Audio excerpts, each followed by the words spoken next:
Una na pong nagpasalamat etong si Sara Duterte kay Marcos Jr. dahil nga sa pagtulong kuno ng nasa Malacanang sa mga nasalanta ng baha sa kanyang distrito or sa Davao. Natural lamang yun. Abay gawain yan. 'Di ba? Sa panahon ngayon, okay, kung titignan niyo po, sa buong bansa, wala namang kalamidad kundi dyan lang sa Davao. Ibig kong sabihin, ay talagang agaran ang tulong dyan dahil wala namang nangangailangan ng tulong natin. Walang ibang lugar dito sa Pilipinas na apektado ngayon ng kalamidad. Ang Davao lang po. Abay, kamalas naman na itong mga taga Davao. Sorry for the word. Pero totoo na dapat nating tulungan. Pati na rin siyempre ang Speaker of the House na si Romualdez ay tumutulong na rin. Abay, magandang pagkakataon yan. Para yung mga taga Davao ay siyempre, or para silang dalawa, yung nasa Malacanang at yung Speaker ay bumango lalo sa mga taga Davao. Yan, talo na naman ang mga Duterte sa pagkakataong yan dahil dyan lang sila mabango sa Davao. Sa tingin ko pero kung maungusan sila na itong mga Marcos nga, sa pagiging o sa pagkakaroon ng magandang impression at mabangong pangalan, kung maunahan sila dyan sa Davao mismo, ay talagang wala nang patutunguhan ng mga Duterte. Wala tayong kinakampihan, hindi ko rin kinakampihan yung nasa Malacanang ngayon. Pero yun nga, nakakaawa itong mga kababayan natin. At totoo na dapat lang talagang tulungan. Bottom line, tutulong ang ating pamahalaan at ang ating gobyerno ay dapat lang talaga, anyway, the word is dapat lang tumulong kahit sa ang distrito, kahit sa ang probinsya pa yan. Wala dapat talagang pinipiling probinsya. Ito yung magandang example na ginagawa ngayon ng Malacanang at ng administrasyon nga na si Marcos Jr. Anyway, ang tanong, doon sa 52 billion na allocation for 3 years na itong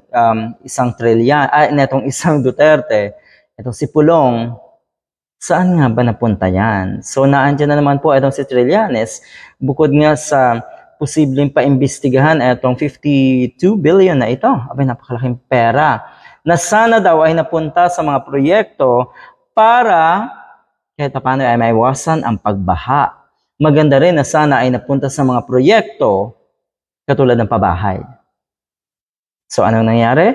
Anong nangyari dyan sa 52 billion na yan? You see, tuloy-tuloy yan. Patuloy na babalik at babalik talaga, mauungkat talaga ang ginawa na ng pamilya na ito galing Davao City or Davao. Sabi ni Trillanes, nasaan na yung 52 billion na yan? Wala naman tayong nabalitaan na kinonstruct nila ng mga projects dyan that will be worth 51 billion. Tama. Ulitin ko classic example na wala talagang pagbabago sa Davao City or sa Davao mismo. Yung kanila pong City Hall, ang sagwa. Talaga lang. Ay kung titignan nyo dito sa aming, okay, sabihin na natin, hindi naman to probinsya o hindi naman to City Hall, hindi city. Ibig sabihin, meron kaming maliit na municipal hall, municipal building, munisipyo. Okay, ang ganda.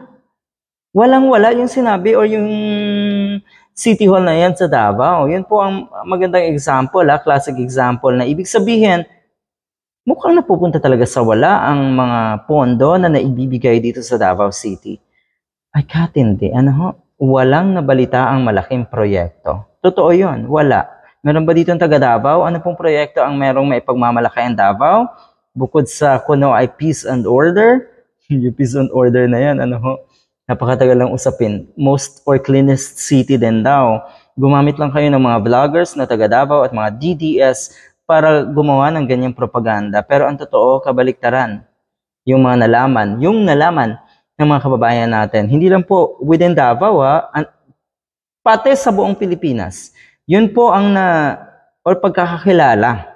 Nakuno ay napakalinis, nakuno ay peaceful na lugar, walang crime or kung ano paman.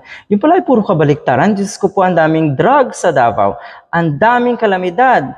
Baha, Santa Makmak ang baha. Napakaraming shanty houses. Ibig sabihin, napakaraming mahihirap. Naandito si Trillanes para usisain itong 52 billion na ito na allocation. At bukod nga kay Trillanes, marami pa pong iba na gustong paimbestigahan ito.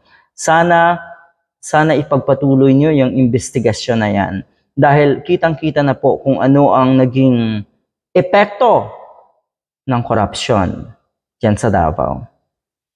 Tignan nyo yung mga kababayan natin. Abay, kung ilan na ang namamatay dahil sa baha na yan, ay napakatindi naman. Nakakaawa rin naman talaga. Pero ulitin ko sa mga taga Davao, naku po, tigilan nyo na. Huwag na po kayong magmaang-maangan.